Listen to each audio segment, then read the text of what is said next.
Olá, pessoal. Então, voltando aqui, espero que agora dê certo a nossa live. Eu sou a Francine Cruz e hoje nós vamos conversar com o Marcelo Lotufo, autor de Cada Um a Seu Modo e finalista do Jabuti na categoria de contos. Vamos ver se vai dar certo, né? Então, o pessoal tá chegando aí de novo, né? Olá, pessoal, que bom que vocês não desistiram. Vamos ver se o Marcelo entra.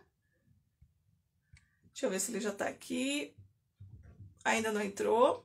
Assim que o Marcelo entrar, eu já chamo ele de novo. Eu espero que dê certo, né? A gente não estava conseguindo enxergar o Marcelo.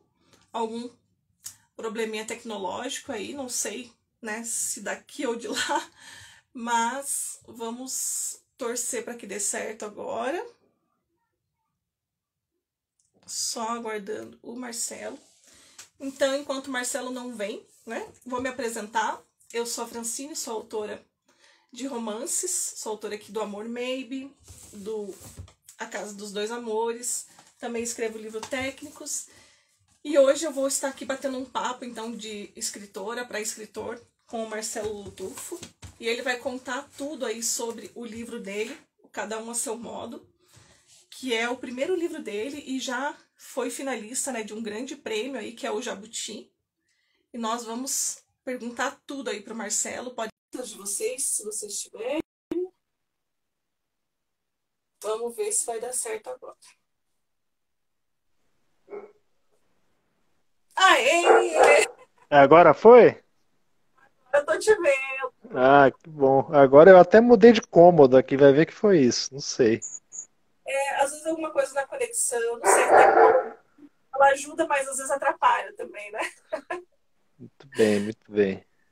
Tudo bem, Marcelo? Prazer. Tudo bem. Um prazer. Deixa eu até voltar aqui pro outro cômodo, vamos ver se vai agora. Porque eu deixei tudo lá, o tripé, senão eu tenho que ficar segurando isso aqui. Você me ouve bem, Marcelo? Marcelo, acho que não foi uma boa ideia você mudar de cômodo. Tá travando aqui a sua imagem para mim.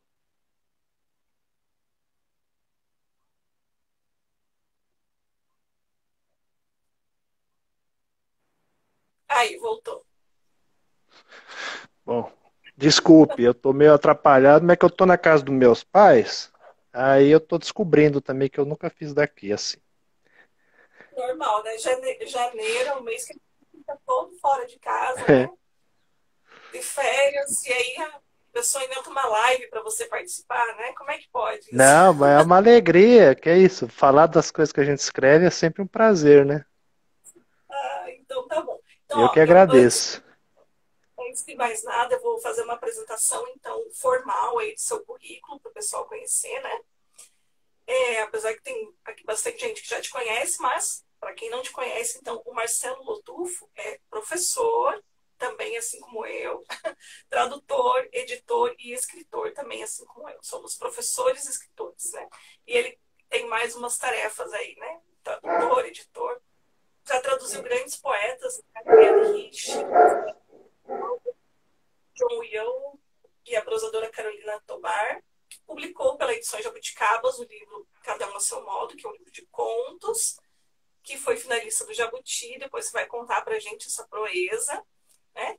E também o Marcelo é curador, né, da Feira de Livros e Tradução Burburinho Literário, organizada no Goethe Instituto de São Paulo. Então, várias atividades aí, né, Marcelo?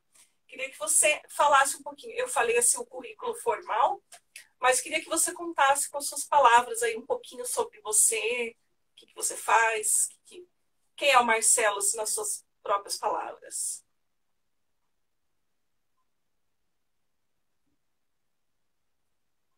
Oi, Simone. Oi, Cássia. Eu acho que o Marcelo deu uma travadinha. Vamos ver se ele volta.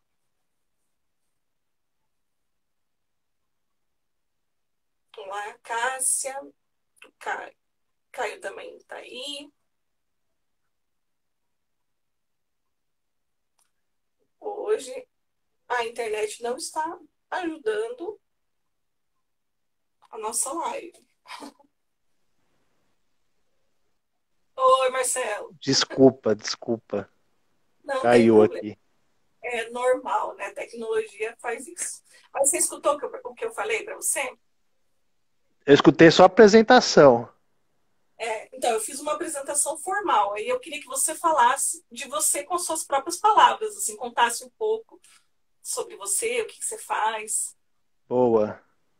Ah, então, eu sou professor, né, como você falou também.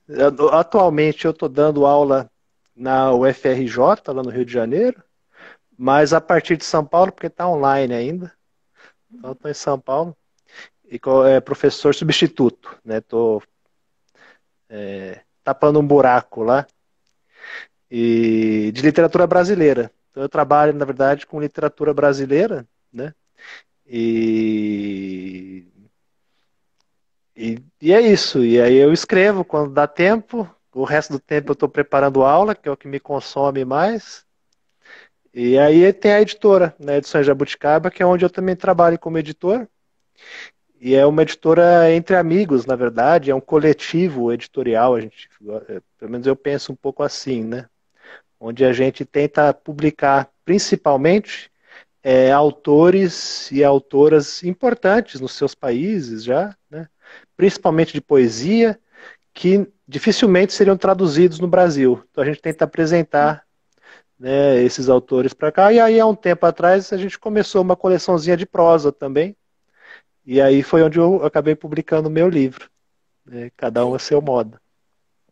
E é o seu primeiro livro, né? É o meu primeiro livro.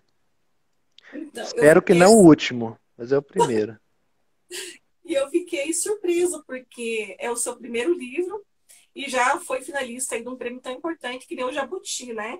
Então, eu queria que você contasse aí se você, o que você pensou quando você viu que o livro foi tão longe, se já esperava por isso, se foi uma surpresa, como é que foi para você saber que logo de cara, assim, seu primeiro livro já foi finalista do Jabuti? Ah, então, assim, é sempre uma surpresa gostosa essas coisas, né? Porque eu penso no meu livro, né, não como, não é um livro, eu acho, assim, necessariamente de prêmio, assim, sabe? Ele não toca, me parece, nos assuntos da moda. O que é normal, quer dizer, tem assuntos que estão mais em vogas no momento e aí acaba sendo, né, tendo mais tração nos prêmios e tal. Mas ao mesmo tempo a gente sabe que é muito difícil você chegar nos leitores, né? Principalmente publicando de forma independente e tudo mais. Então eu apostei nessa coisa dos prêmios, pensando assim, bom, se eu, né, ficar de finalista em algum prêmio, alguma coisa assim, certamente me ajuda a alcançar pessoas além do meu círculo, né? Porque não sei como é com você, mas assim, a gente como professor, você acaba, né, acabam lendo suas coisas, os seus parentes e os seus alunos, né? Mas a gente quer mais leitores, então achei que a ideia de apostar nessa coisa de prêmio e tal era interessante por aí, né? E aí fiquei contente que, né, o pessoal gostou, tal, ficou entre os 5 finalistas e isso ajudou de fato a dar uma circulada no livro, que era o que era importante para mim, né? O prêmio em si, quer dizer, é sempre muito contingente, depende de muitas coisas. Os outros livros que estavam concorrendo eram muito bons também, então assim, não me sinto é, nem menos nem mais merecedor do que as outras pessoas que estavam ali, né? Então acho que é normal, um ganha, outro não ganha, porque os juízes acabam tendo que escolher um. Mas o mais importante para mim, que era chegar nos leitores, nas leitoras e tal, isso aconteceu. Então eu meio que enxergo a coisa do prêmio por aí, assim, não sei. Ah, não, com certeza, eu acho que é bem por aí mesmo, né? Eu acho que, como você falou, a ideia sempre é chegar em mais pessoas, né? Mais pessoas conhecer. Claro, se o prêmio vier, é ótimo, né? Ninguém vai recusar, ninguém vai dizer que não é bom, mas eu acho que a ideia, como você falou, de conseguir, né, pelo menos ter uma circulada maior da obra, eu acho que isso que é bastante válido, né? E eu vejo que você conseguiu, de certa forma, isso. Eu vi bastante pessoas comentando sobre o seu livro. Inclusive, eu conheci o seu livro através de uma rede social que eu vi que você estava falando sobre ele, né? E aí, quando saiu a lista lá dos finalistas, eu até pensei que você era daquele Curitiba, porque você estava lá na minha rede, né? E eu tenho mais amigos aqui. E aí pensei, nossa, daqui de Curitiba e tal. Daí que eu fiquei esperando, não, tá lá em São Paulo. Mas você falou para mim que você tem bastante conhecidos aqui em Curitiba, né? Eu tenho amigos e eu tenho. Meu primo mora aí, então, meu primo, a filha dele, tudo, então eu sempre estou visitando Curitiba, gosto muito. Já até pensei também em me mudar para Curitiba, mas ainda estou. Enfim, eu estou nessa vida meio errante ainda, sabe? Não, é professor temporário, então você muda de lugar para outro, não sei o quê. Mas quem sabe a vida não me leva para Curitiba, adoraria. Que legal. E me conta, então, você conhece alguma coisa da literatura paranaense? O que você conhece daqui? Ixi, aí você me pegou, eu não estava preparado para essa pergunta assim. Eu tô ansiosa. Eu sou uma pessoa assim, que eu tenho uma memória horrível, minha memória é péssima, sabe? E ela funciona de forma meio aleatória, assim. Então, você me pergunta assim, eu não lembro de nada, mas aí, se você for me Ó, falando coisas, talvez eu eu vá lembrando. vou te ajudar ainda, vou te ajudar. Certamente você já ouviu falar de Paulo Leminski, Dalton Claro, Trevisan, claro, claro. Cristóvão Montes, ó, te ajudei. Não, com certeza. Agora que você falou, aí já dá um estralo assim na cabeça da gente, né? E bah, eu gosto de todos que você falou. Até Eu Pode falar, pode falar.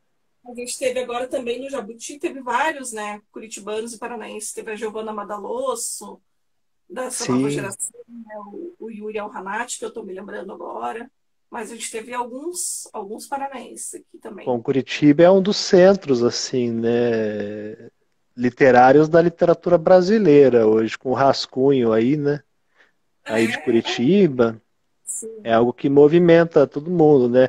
A biblioteca também agora, né, tinha muito evento lá. Vamos ver se agora, né, que está melhorando as pandemias, e tal, continua, né, de ser esse hub assim de encontro da literatura Nossa, brasileira, mas que é importante também, né, transmitir essas coisas, porque aí não fica só. foi bom Agora que a você gente falar. aprendeu a usar essas coisas, né, de transmitir, de live, tudo. A biblioteca aqui agora está com um novo diretor, né? A gente está muito bem representado agora com o Luiz Felipe Leprevot, que é um grande escritor aqui, poeta, Sim, autor. poeta, né? Eu conheço o Luiz, é ótimo. Então, ele está como diretor agora da biblioteca. Então, Sim, pode ter certeza que estamos super bem amparados aí. E agora, né, com a pandemia melhorando, né? Esperamos, né, que as coisas voltem, porque realmente a biblioteca ele é um celeiro, né, de sim.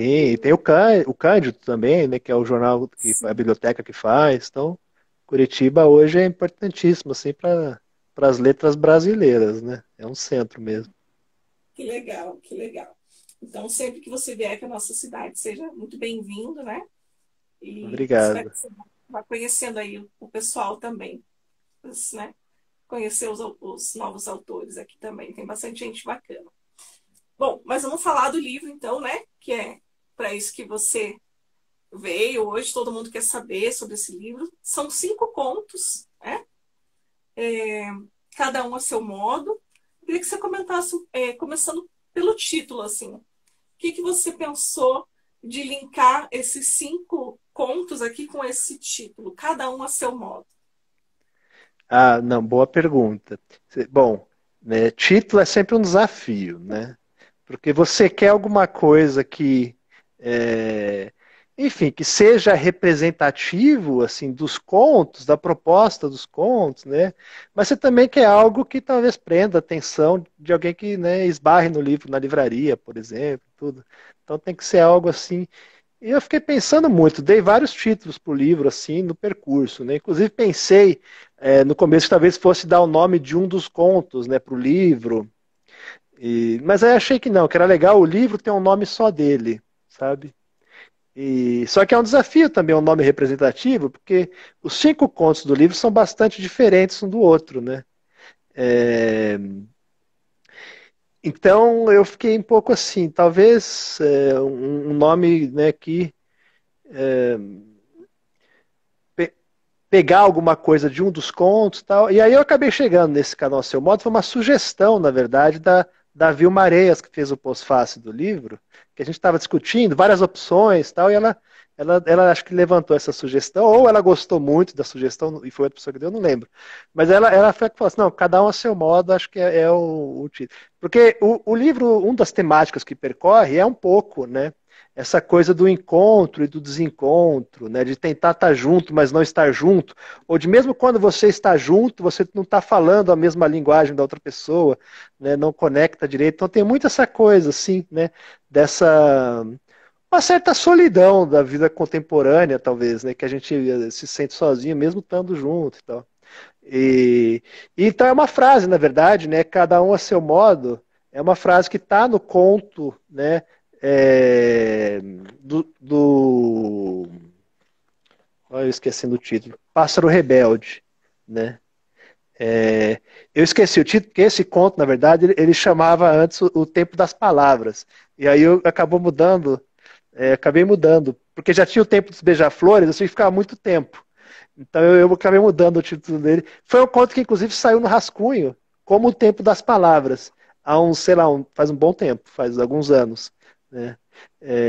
Mas é uma frase desse conto, né, que narrador onisciente assim, do conto, ele vai dizer isso, que cada um a seu modo, né, estavam ligados, as duas personagens. E aí eu acabei incorporando, né? E funciona bem porque, como os contos também são muito diferentes um do outro, né? Apesar deles tocarem questões semelhantes, o título acaba também servindo como uma forma de dizer isso, né? Que são 5 contos, na verdade, cada um a seu modo, um diferente do outro, né? Mas que ainda assim, né, eles fazem uma conversa interessante entre eles. Vou confessar que para mim foi essa justamente a ideia que me remeteu, sabe? Porque, como você falou, eles têm as várias temáticas em comum, né? Eles falam muito das relações humanas, ali eu percebi que muito também das relações familiares, né? Mas é cada um do seu jeito, né? Cada um ao seu modo. Então, acho que é bem isso mesmo que você falou. A Elizabeth aqui também está comentando que também muda o título, depois confunde, é normal, né? Não, isso é uma coisa, a gente faz tantas versões da coisa, né? E foi um dos títulos que eu considerei pro livro também, esse coisa do tempo das palavras. Mas achei que era uma coisa um pouco solene demais, assim, né? E acho que a minha literatura não é exatamente uma literatura solene. É uma literatura que ela procura coisas pequenas, meio ao resto do chão, assim, para explorar, né? Da vida cotidiana, etc. Então, eu não queria que tivesse um título triunfal, assim, o livro, e fosse um livro sobre coisas simples, né? Então, a cada um a seu modo acabou traz para uma Casou. coisa cotidiana, assim, né? Exatamente. Bem legal. E conta um pouquinho pra gente, então, Marcelo. Você falou aí, né, que você tem o seu trabalho como professor, acaba escrevendo quando dá. Como que é esse teu processo criativo? Olha, é assim, eu sou uma pessoa um pouco caótica, assim, sabe? Eu gostaria de ser uma pessoa que acorda e escreve todo dia, assim, um pouco. Eu sempre falo para mim, esse ano eu vou fazer isso, sabe? Separar 1 hora, 2 horas do dia para me dedicar à escrita. Mas aí minha vida é tão confusa que eu não acaba que eu não consigo. Eu tô sempre atrapalhado comigo mesmo, assim, culpa minha, né? Tô sempre me enrolando nas minhas coisas e acabo não conseguindo fazer isso. Então, é uma coisa que eu vou redescobrindo constantemente meu processo criativo, sabe? Porque eu não consigo repetir, então eu vou redescobrindo. Mas uma coisa que eu faço é sempre anotando as ideias que eu tenho, né? Então eu vou anotando e aí escrevo, elaboro um pouco, nunca gosto do que eu escrevo, então deixo de molho, né? E fui fazendo isso, né? Por diversos anos, na verdade. Escrevendo, deixando de molho. E aí resolvi, então, que era hora de tentar enfim, aí, por exemplo, né, surgiu essa coisa de quis mandar um conto para o rascunho. Então eu peguei e trabalhei muito nesse conto para terminar, deixar ele acabado, a partir das anotações que eu tinha. Né? Aí mandei esse conto para o rascunho, isso alguns bons anos atrás.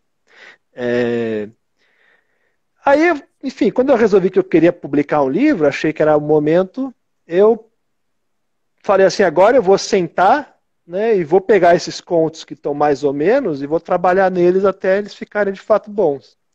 Porque eu acho que a escrita, para mim, ela é muito mais, né, ligada à reescrita, na verdade, do que a própria inspiração, tudo, toda essa escrita primeira.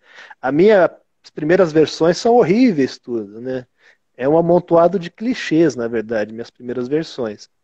E aí você vai trabalhando nelas até deixá-las, né, mais maduras, editando e tal. E felizmente eu tenho bastante amigo assim e amigas que são ótimos leitores e muito honestos, né?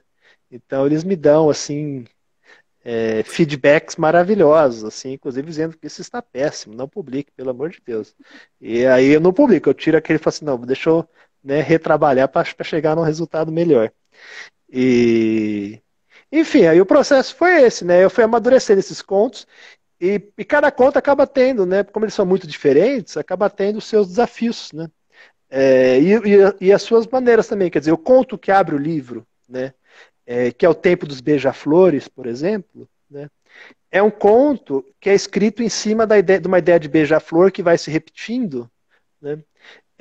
E o conto vai se desenvolvendo, o enredo, na verdade, no entorno desses montes, esses diversos fragmentos, né, todos sobre beija-flor. E aí, esse conto, por exemplo, eu passei uns 1 ou 2 anos assim coletando coisas que eu encontrava sobre beija-flor, né, e pondo numa pasta. E coletei um monte de coisa, nem tudo entra, porque o conto foi ficando enorme, né? Aí eu achei que eu precisava dar uma editada na forma dele, para ele ficar, além de ser esse monte de fragmentos, ele também tem um arco por trás, assim, que prendesse, né, a leitora ou o leitor. Mas aí, enfim, eu passei anos coletando fragmentos e coisas sobre beija-flor e depois montei o conto em cima né, dessas entradas de beija-flor. Então, por exemplo, é uma coisa muito específica desse conto, né? Esse modo de trabalhar não me serviu nos outros contos. Mas é um jeito que eu gosto de trabalhar. Eu confesso que eu sou uma pessoa obsessiva. Assim, quando eu encontro um tema, eu mergulho nele e fico lá, né, obcecado com ele trabalhando. Então, mas enfim, aí os outros contos às vezes partem de uma ideia. Por exemplo, né, o conto da Nora Helmer, que é o segundo, né, é, a peça, né, do Ibsen. O Ibsen tem uma peça, né, Casa de Bonecas, né? E tinha uma coisa na peça que sempre me encantou, assim. Eu vi algumas montagens dessa peça já, né? E aí tem uma coisa que acontece no fim da peça, que é a porta que bate, quando a personagem, enfim, ela tem o seu momento, assim, digamos, de iluminação, assim, e ela resolve sair de casa e largar tudo, né, para, enfim, buscar a sua própria identidade, né, a sua independência como a personagem mulher, né, a Nora. Mas uma coisa que ficou para mim foi esse bater da porta, né? Então eu resolvi que eu ia escrever um conto inteiro em cima dessa ideia, né, de uma porta que bate e fica um barulho, né? Porque eu fiquei pensando que esse bater da porta, né, e essa saída, ele é ao mesmo tempo um fim e um começo, né? É o fim de uma história, mas o começo de uma outra história, né? Porque todo mundo vai ter que se adaptar agora a essa nova realidade.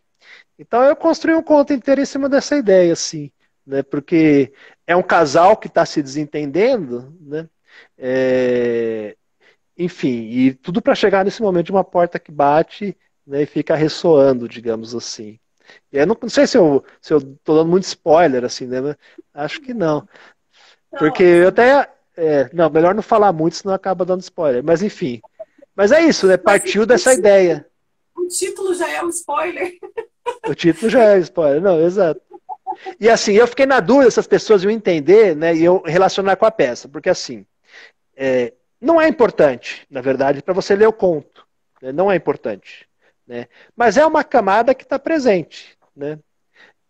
Então, eu queria que quem quisesse descobrir, né, essa relação pudesse, né. Eu até fiquei na dúvida se só o título era o suficiente, né. Aí eu acabei pondo, além do título, uma epígrafe também da peça, para não deixar dúvidas assim. Mas o que é gostoso é isso, né? Porque o conto independe da peça, na verdade. Não precisa conhecer a peça, não precisa, né, saber quem é Norma Helmer, nada disso. E o conto funciona por conta própria, né? Mas ele partiu dessa minha obsessão com essa porta que bate. Legal. Eu achei bem interessante assim você contar um pouco, né? Porque eu não sei, agora não lembro exatamente qual escritor, acho que era o Hemingway ou alguém que falava, né, que a primeira versão de qualquer coisa é uma droga, né? Você tem que jogar fora. Então é bem por aí, né? A primeira versão de qualquer coisa a gente joga fora. E o trabalho do escritor é mesmo esse reescrever, né? Reescrever, reescrever, lapidar. E é a parte mais difícil, né? Porque eu sei que chega uma hora que você não quer mais ir. Meu Deus, não aguento mais olhar esse texto. É, mas eu também acho bastante prazeroso, assim, sabe? Talvez eu seja meio masoquista, assim.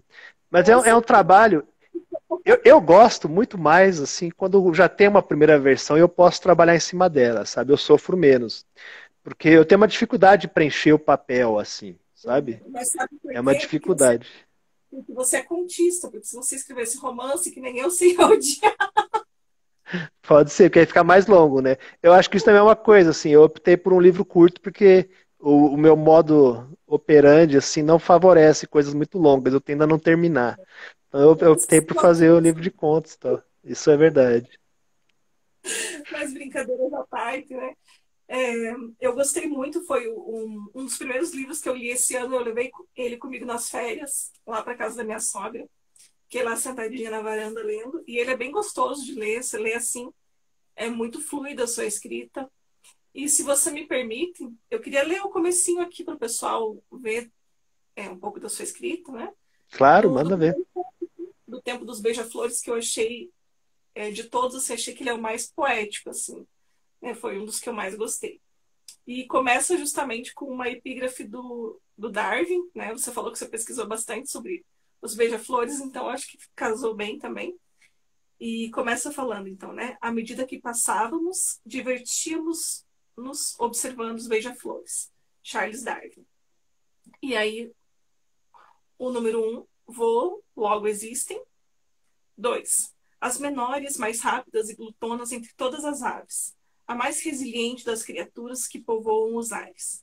Colibri, pássaro-mosca ou beija-flor. Quantos nomes pode ter a mesma coisa, o mesmo sentimento, a mesma pessoa? 3, o beija-flor é poligâmico. É muito rápido. É bastante canoro. É pilhador habitual. É tropical e subtropical.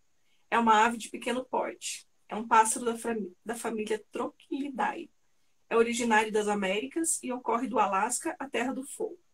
É a única ave capaz de voar em marcha a ré e de permanecer imóvel no ar. É dos poucos vertebrados capazes de detectar cores no espectro ultravioleta. Ao definirmos um beija-flor, sabemos realmente o que ele é ou estamos sempre aquém da complexidade daquilo que vemos? Então, esse aqui é o comecinho, né, do Tempo dos Beija-Flores. E como o Marcelo, então, contou pra gente, né? Ele pesquisou muito, o ano todo, né, sobre os beija-flores. E vocês vão ver que ele começa, assim, com essa questão mais teórica, digamos assim, né? Falando do beija-flor, que é, né, a espécie, como ele é chamado e as características. E depois vai vindo para a parte mais poética, né? Quando ele começa a falar, né, do por que os beija-flores interessam a ele, tem toda a questão familiar do avô que colocava água para os beija-flores, né? Então vai entrando, misturando, assim, eu achei que foi muito legal essa colagem que você fez. E tem uma característica que eu gosto muito nos livros, né, que eu leio, que eu sempre tento perceber, que é a questão da intertextualidade. E eu vi que você brincou muito com a intertextualidade nesse texto, né? No seu livro como um todo, assim, você traz muitas referências, né? Muitos livros dentro do seu livro, eu acho isso bem bacana, né? Até ali na sequência vai falar do Sérgio Buarque de Holanda, né? Então, queria também que você comentasse um pouquinho sobre isso, sobre, acho que é uma característica também que aparece bastante nesse teu livro, nessa questão da intertextualidade. Sim, não, com certeza, né? Acho que a gente tava falando, quer dizer, a gente começou falando, né, sobre a vida de professor, né? É, então, é uma vida de professor, pesquisador, né, de alguém que trabalha com livro. Então, no fundo, os livros estão muito, né, inseridos assim na minha vida, no meu cotidiano, né? Então, eles aparecem de uma forma muito natural, digamos assim, né? É, porque eu acho que tem sempre o perigo também de ficar pedante, né? Uma coisa muito assim, citando coisas, tal, querendo mostrar uma erudição, uma coisa assim que eu acho que às vezes atrapalha a literatura, né? Tira uma fluidez e tudo, mas eu enfim, espero que eu não tenha caído nesse crime literário, né? É, mas eu acho que é isso, né? Os livros são muito parte. E eu sou alguém, como eu comentei, né, no caso do conto da Nora Helmer, que eu em geral parto, né, de alguns estímulos para escrever, né? Eu tenho, sei lá, tem um outro amigo meu que escreve, que é um escritor que eu admiro muito, né, o Daniel Francois, por exemplo, ele parte muito dos estímulos visuais, assim, das suas caminhadas, de coisas que lhe acontecem na cidade, coisas que ele vê e tal, né? Ele parte muito dessa experiência dele, né? E eu acabo partindo muito dessas questões textuais que me surgem, assim, né? Quando eu estou trabalhando, preparando aula, né? Estudando, trabalhando em artigos e coisas desse tipo. Então me surgem as questões assim, e eu gosto de tentar incorporá-las assim, às vezes de formas mais e menos diretas. Agora tem umas pegadinhas também assim, no sentido de que, né, o trabalho acadêmico, assim, que é essa outra parte da minha vida, né, é um trabalho muito sério, muito sisudo, assim, que você precisa citar tudo direitinho, dar indicações, né, tudo com página, aspas, edição, não sei o que lá. Isso é uma coisa que realmente eu odeio, eu sofro muito fazendo isso, porque eu sou muito bagunçado, então eu preciso ficar caçando as coisas para citar depois, não sei o que lá, né? E aí na literatura, às vezes, na verdade, eu me permito ser muito mais livre nas citações, assim, né? Quer dizer, às vezes é mais para o lado de uma paráfrase, às vezes é uma paráfrase criativa, né? Que se você for procurar no autor, você não vai achar. Eu estou citando de memória. Então, às vezes a memória atrai a gente, né? Tem algumas camadas assim, né? Entre esses livros citados, essas coisas citadas, e o que está de fato enfim, e os próprios livros, né? Tem esse autor que se dá uma liberdade criativa, né? É, enfim, e aí tem umas coisas assim, umas citações também de coisas extremamente, né? Esse dos beija-flores, por exemplo, eu vou atrás de alguns artigos, umas coisas assim, né? Científicas, umas coisas que eu nem entendo, na verdade, né? Sobre beija-flores e tal. E aí isso se torna também um tema, né? Para a gente falar de coisas que, né, às vezes a linguagem técnica se torna um obstáculo para a compreensão, né? Afasta a gente das coisas que a gente está tentando alcançar. Então, tudo isso, enfim, tem essa citação desses textos menos, né, menos eruditos, às vezes mais técnicos e tal, mas é sempre uma ideia de uma citação que é um comentário também, né? Não é uma citação pela citação, porque eu acho que daí a gente acaba caindo nessa erudição meio vazia, né? Que aliás está na moda, né? Hoje você citar as coisas, né, por citar assim, hoje é para mostrar que você é. Mas enfim, acho que sempre foi assim, né? Hoje está na moda, você faz um coaching lá para você não falar besteira na TV, né? É, Mas eu gostei bastante, assim, eu acho que o seu livro, ele contextualiza muito bem as coisas, né? Não é, as coisas não estão ali em vão, elas estão todas conectadas, então fica, permanece toda essa fluidez e toda essa poesia que você mantém nos seus contos. Então, acho que você sim. conseguiu fazer de uma maneira E, bem interessante. Assim. porque eu acho que é uma coisa que a gente falou também no começo, né, sobre a importância da edição, né? Quer dizer, muita coisa eu tiro dos contos, porque no final, no desenho final do conto, ficou sobrando, né? E eu confesso que eu gosto das coisas bem arredondadas e acabadas, assim. Tem gente que prefere, né, uma coisa mais solta, assim, tal.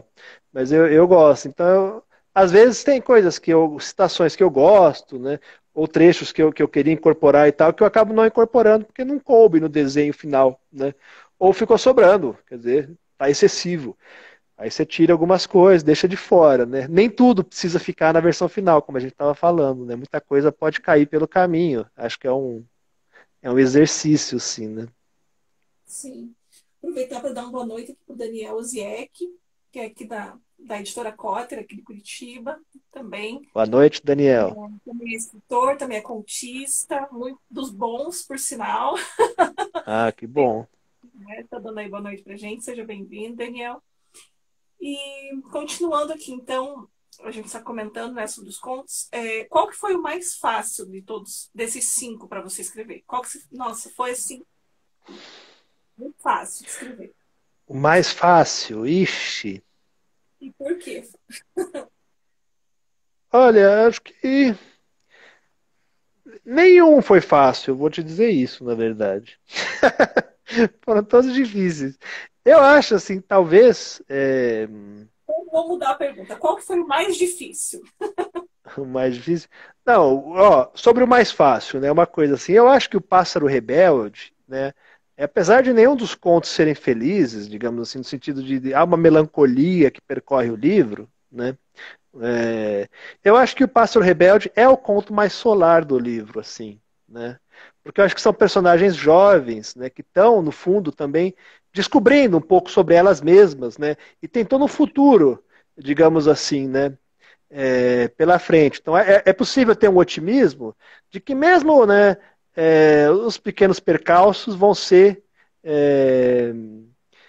enfim, são parte de um aprendizado, né, que vão levar talvez a outras coisas melhores depois, né? Que talvez essas duas personagens, né, do conto, elas se encontrem, digamos assim, apesar de elas estarem desencontradas aqui, né? Então é, de certa forma, o conto mais solar do livro. Então, nesse sentido, eu acho que foi o conto mais fácil, né? Porque você acaba articulando, né, experiências e questões também mais, né, mais solares de aprendizado e tudo mais. Então é um conto que acabou sendo mais fácil, porque os outros contos, né, acabam lidando com questões enfim, tem o tema da morte, é um tema recorrente também no livro, né? Então esses contos acabam sendo mais difíceis porque é que nem um ator, né? Você precisa entrar em contato com as suas experiências também, né? E aí você acaba revivendo certas experiências, né, tristes e tudo mais, mas que é uma parte importante, né? Tanto da nossa experiência humana como da experiência da escrita, né? Você entrar em contato com esses momentos, né, menos solares. Mas nesse sentido, então, o Pássaro Rebelde é o mais fácil, digamos assim, né? Foi o mais prazeroso de escrever. E porque também eu acho que é dos contos, assim, é um que tem uma voz mais irônica, talvez, do narrador, né? Que É, também pode ser um pouco mais divertido, às vezes, quando você está escrevendo, né? Você se permite uma ironia em relação aos personagens. Então, dá um distanciamento, assim, que é o momento onde você pode se sentir um pouco superior, assim, né, às suas personagens, né? Você é aquela voz irônica, assim, que você fala assim, ai, que bobinho, né, que bobinho. Ele tá fazendo tudo isso e você dá uns comentários sardônicos ali. Então, acho que foi esse o conto. Agora que eu tô pensando, esse foi o conto mais leve de escrever. é interessante sempre ouvir o autor, né? Porque, por exemplo, para mim, como leitora, já tive uma percepção diferente. Para mim, esse foi um dos mais melancólicos, assim. É, Tanto pelo personagem masculino que tá naquela depressão, naquela tristeza, quanto sim. pela personagem feminina que tá ali, coitada, né? Querendo uma coisa que o outro não pode dar para ela. É, né, um Então, desencontro. É, desencontra, exatamente. sim. Então, eu já tenho uma percepção mais triste desse conto. Mas termina o conto, né, com eles dizendo assim, nos vemos depois lá na biblioteca, talvez, né? Ou É, seja, talvez depois do desencontro venham outras possibilidades de encontro, né? sim. É, o que no caso da morte é muito mais complicado, né? Porque talvez essa possibilidade de reencontro, né, depende de uma certa, enfim, de uma crença metafísica que é mais difícil, digamos assim, né? Da gente enfim, incorporar assim, né? Então Uhum. é um pouco mais drástico. Ou se você não tem nenhuma crença metafísica, né? Daí não tem reencontro. Acabou, acabou, né? Sim. Então aí é menos leve, né? Esse desencontro amoroso, ele é um aprendizado, né? É que eu tô ficando velho e cético, pode ser isso também, né? Aí, Tá bom, então. Mas e aí, pensou sobre o mais difícil, já que você falou do mais fácil? hum, Enquanto você pensa, eu vou dar um oi para Ana Paula, que foi minha professora no curso de letras. Saudade de você, Ana. Seja bem-vinda, Ana Paula, uma grande professora também. seja bem-vinda, Ana Paula. É, Também. sabe, eu acho que de contos difíceis, né? De conto mais difícil, assim, eu acho que talvez Dia Nublado talvez seja um conto difícil, né? Tenha sido um conto difícil de escrever, que é o conto que encerra o livro, né? porque eu acho que ele percorre uma linha perigosa assim da literatura, né? É, que tem um risco sempre da coisa ficar talvez caricata, né, e excessiva, digamos assim, né, lidando com um tema pesado de morte e tal. É, e eu não queria esse tom, né, então eu trabalhei muito para que tivesse, né, um, um tom quase banal, né, apesar de ser, né, assuntos muito pesados, né? Mas eu acho que é um conto um pouco sobre, né, essa pessoa que está lidando com uma morte, né, a morte do pai, né? É, mas, e no fundo, ela se vê tomada, na verdade, pelas necessidades de tomar as decisões mais comezinhas, né, com, que você precisa lidar durante a morte, né, de escolher caixão, né, de resolver os problemas do banco, da conta do seu pai que morreu, né, decidir o que vai fazer com a. Decidir. Então, assim, é sobre morte, que é um tema muito pesado, mas é sobre, na verdade, tudo isso que está no entorno, né, da morte que a gente acaba não lidando, porque isso é um tema talvez de menor interesse literário, né, mas que no fundo é o que compraz, assim, né, a nossa experiência, né, da morte, na verdade, né, da morte das pessoas queridas e tudo, né, você é tomado por a necessidade de ter que fazer essas decisões e tudo mais. Então eu fiquei trabalhando muito para que não tivesse, né, um tom muito caricato, um tom excessivo, né? Não queria que fosse um tom gótico, apesar do desfecho do conto, assim, né? É um desfecho também ambíguo, né? Que ele pode ser lido, né? Num tom, né, de memória, né? De uma memória afetiva da infância que retorna, né? Ou num tom quase de final dramático, né? Gótico, etc. E tal. Então ele navega uma linha tênue assim, porque assim, eu confesso que o meu medo maior é sempre de errar a mão, sabe? E fazer uma coisa que eu não quero, assim, né? Ou banalizar uma coisa que eu, né, um assunto que eu acho que merece um tratamento cuidadoso e tudo mais. Então, nesse sentido, esse conto foi um conto que me deu trabalho, assim, porque eu não que eu, enfim, eu achava que eu estava errando a mão em alguns momentos, aí precisava voltar muito, né, retrabalhar. Então, nesse sentido, foi um conto bastante trabalhoso. Ah, bem interessante mesmo. E eu achei assim que ele é bem, como você falou, né? Ele tem essa questão da morte, mas ele traz muito assim como os outros também, né? Que tem a morte do avô, aí esse tem a morte do pai.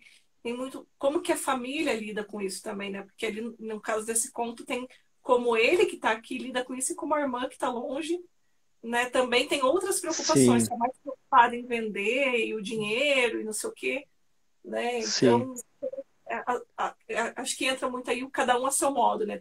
Também como cada um lida com essas situações, né? Ali, por exemplo, a Com gente tem certeza. pessoas de formas completamente diferentes, né? Sim, eu acho assim também, porque isso também é da dificuldade do conto, porque eu acho que assim é muito fácil também julgar, por exemplo, né, a pessoa que quer, no caso do conto, a irmã, né, que quer resolver tudo logo, vende, né, precisa do dinheiro, vamos vender tudo e pronto, né. É, mas ao mesmo tempo, né, é assim, há pessoas que são muito mais pragmáticas, né, que querem se resolver e ver livre das coisas logo, né, que não se vê presa numa trama assim, né, de sentimentalismo, que no fundo, enfim, cada pessoa faz o seu luto de uma forma diferente, né, tem um pouco isso, né.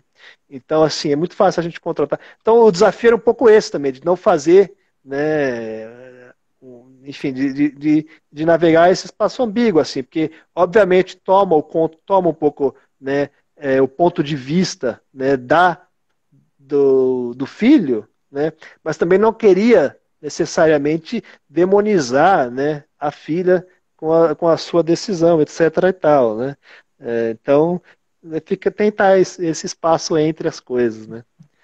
Mas, bom, é sempre um desafio, né? Legal. Deixa eu dar um oi aqui para Elis. A Elis, que é de Santa Catarina, Itajaí. E ela também tem um trabalho muito legal com literatura que ela faz. Então, oi, Eli. Ah, Olá, Elis, tudo bom? né, seja bem-vinda também. A Elizabeth está falando que está amando a live. Realmente está muito boa. Pena que já estamos chegando no final. Olha, já quase uma hora que a gente está aqui conversando, Marcelo. Tá vendo? Eu Então, falo muito, é um problema. Não, mas quando o papo é bom, vai embora mesmo, é assim.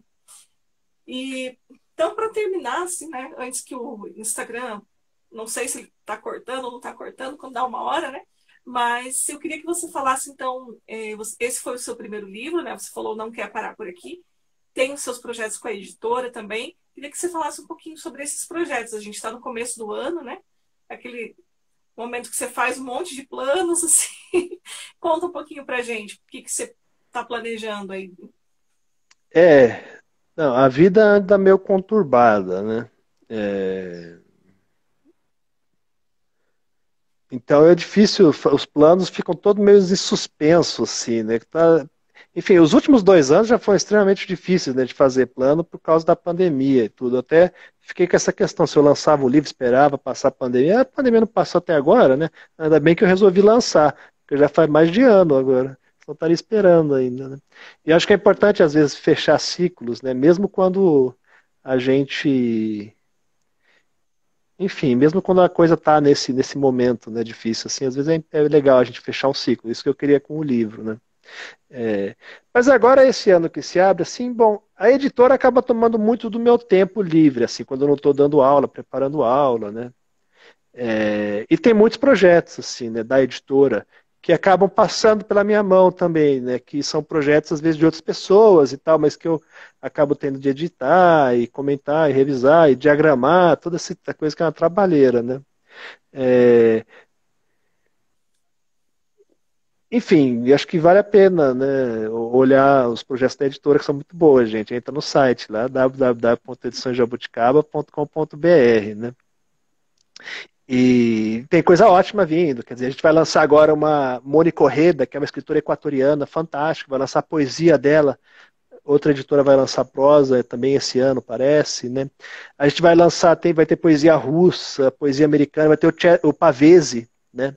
Italiano também, que a gente vai lançar, né? Um pouco da poesia dele, né? É, a gente vai lançar a Ivy Compton Burnett também, em tradução da Vilma Areias, que é fantástica também, que é uma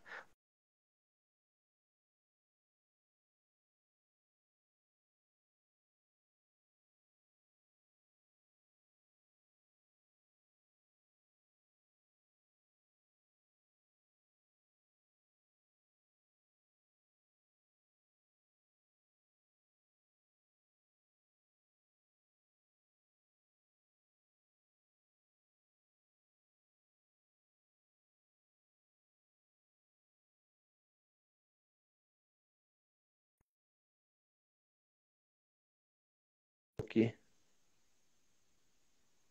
Ah, Estava falando aí dos mas estrangeiros que vão ser lançados, né, pela editora. é, tem muito projeto. Até um desafio, assim, porque às vezes eu penso assim, eu devia largar a editora e ficar só trabalhando nas minhas coisas, né? Porque parece que os nossos projetos não andam, porque você tem tantas outras coisas que vai tomando seu Sim, tempo. sim. E, então eu estou meio devagar assim com meus próximos projetos, né? Mas vamos ver, eu queria tentar, né, escrever, enfim, voltar a escrever esse ano um pouco mais também, porque esse ano que passou, porque eu publiquei o livro já faz mais de um ano, né? Esse ano que passou eu escrevi muito pouco.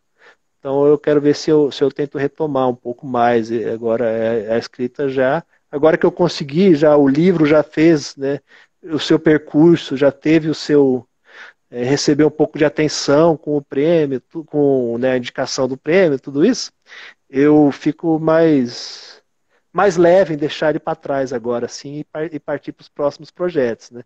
Porque também tem isso, assim, acho que hoje em dia a gente publica, né, é tanto livro sendo publicado o tempo inteiro e as pessoas não dão nem tempo dos livros, né, terem uma trajetória, assim. Tem gente que lança 3 livros no ano, não, não, quer dizer, tem gente que lança 3, mas não escreveu os 3, mas tem gente que está lançando livro todo ano, é uma coisa assim. E aí os livros acabam não tendo nem tempo de respirar, assim. Então agora eu sinto que esse livro já respirou, ele já teve uma vida longa e bonita, e eu posso deixar ele de lado na estante e trabalhar no próximo. É um ano para Para, novos projetos. ele vai indo aí em paralelo. Também acaba sendo quando a gente lança um livro novo, o antigo sempre vem junto, né? Não tem como. Mas eu Verdade. quero te agradecer bastante, Marcelo, por esse bate-papo. Foi muito, muito bom. Te parabenizar pelo livro. Quero quero te convidar também para conhecer, já que você gosta tanto de poesia, né? Você falou aí tantos poetas. Eu tenho esse livro que está lá na Amazon, que se chama A Obra Poética de Ana Cristina César, Ah, Ressignificação do que ótimo. Vibranismo, que foi um trabalho que eu fiz né, na minha graduação de letras sobre a obra poética da Ana Cristina. E também agora estou trabalhando para fazer o lançamento na versão física dele. Então, Ah, se que você legal. está lá, tem algumas análises de alguns poemas da Ana Cristina, que eu sou apaixonada, né, por essa poeta.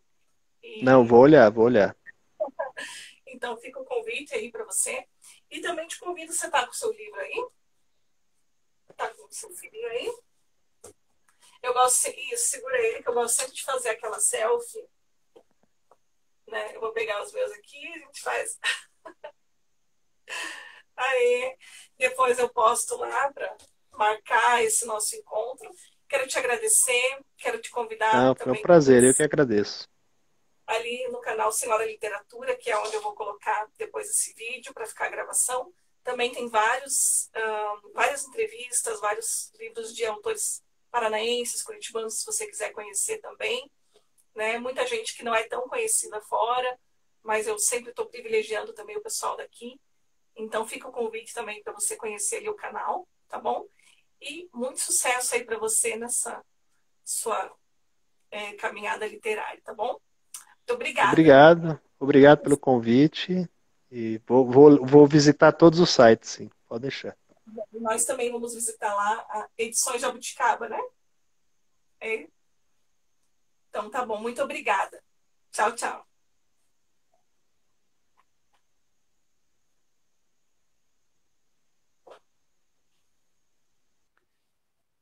Então, pessoal, lembrando vocês que esse vídeo vai ficar gravado para quem quiser assistir depois, quem quiser rever, vai estar no canal Senhora Literatura na quinta-feira. Estão todos convidados a conhecer o canal, conhecer a obra do Marcelo Lutuf, que é fantástica, conhecer o trabalho da editora Jabuticaba. E muito obrigada pela presença de todos vocês. Tchau, tchau. Obrigada.